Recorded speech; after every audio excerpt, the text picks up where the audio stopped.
Bonjour, je suis Denis Bordelot, je travaille pour Bell Canada à Trois-Rivières. Ma fonction, c'est spécialiste en technologie du réseau, spécialement pour le réseau d'accès, le service du réseau d'accès à Bell Canada. Mon travail maintenant, c'en est un de soutien technique pour l'ensemble de l'ingénierie du réseau. Alors, quand on rencontre des problèmes de construction, des problèmes d'équipement, des problèmes de modélisation d'équipement ou de méthode de travail, bien, on s'adresse à mon service et puis c'est nous autres qui règlent les problèmes associés avec ces projets-là. Quand on fait du support à des groupes d'ingénierie ou à des différents services dans une entreprise, on est la ressource de dernier recours. Quand les gens viennent nous voir, c'est parce qu'ils ne savent plus quoi faire. Je suis toujours face à un problème que personne ne peut régler. Alors, quand tu es la personne du dernier recours, il faut que tu te débrouilles, il faut que tu trouves Il y a toujours une réponse à quelque chose. Des fois, ça prend du temps à la trouver, mais on trouve toujours. On apprend à fouiller plus vite, puis on apprend aussi à être en confiance qu'il va en avoir une solution. Donc, on focus sur ce qu'on a à trouver comme solution plutôt que de s'énerver parce qu'on n'a pas de solution.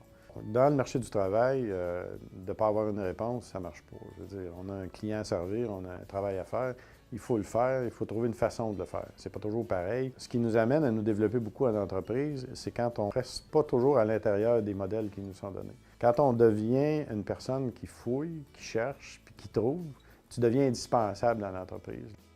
Moi, j'ai fait une formation en sciences au collège à l'époque. Et ce que ça m'a apporté, cette formation-là, parce que c'est une méthodologie de travail, une façon d'analyser un problème. On apprend, quand on fait une formation en sciences ou en mathématiques ou en physique, on fait toujours la même chose.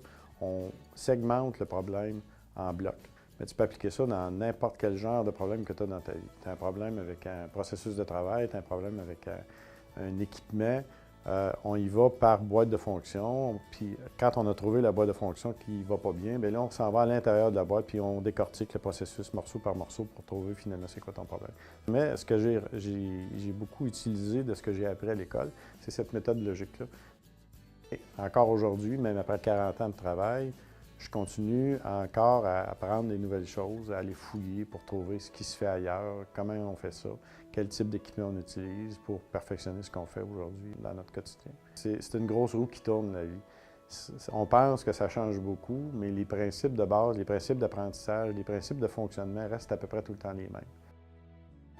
Maintenant, j'ai 3 petites questions défis à vous proposer. La première, c'est nous sommes en présence d'une fibre optique composée d'un cœur en verre et d'une gaine en verre et d'un enrobage à base de matériaux thermoplastiques. Expliquez pourquoi le faisceau lumineux envoyé dans cette fibre est en mesure de se rendre de la centrale au client. Question numéro 2. Si le faisceau lumineux frappe la paroi du cœur avec un angle de 75 degrés, est-ce que le signal se rendra d'un bout à l'autre de la fibre?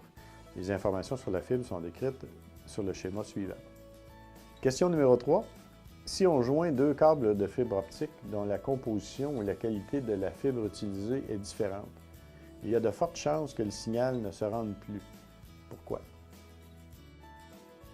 La conclusion de ça, c'est qu'il ne faut pas avoir peur de continuellement apprendre quelque chose. Il faut se développer des méthodes d'apprentissage ou des façons qu'on a de lire, de consulter ou d'avoir des réseaux avec des amis pour apprendre des choses. Il faut chaque fois qu'on a un problème, le voir comme une opportunité d'aller chercher de l'information que tu n'avais pas. C'est pas parce qu'on sort de l'école qu'on arrête d'étudier ou qu'on arrête d'apprendre. C'est toute sa vie qu'on fait ça.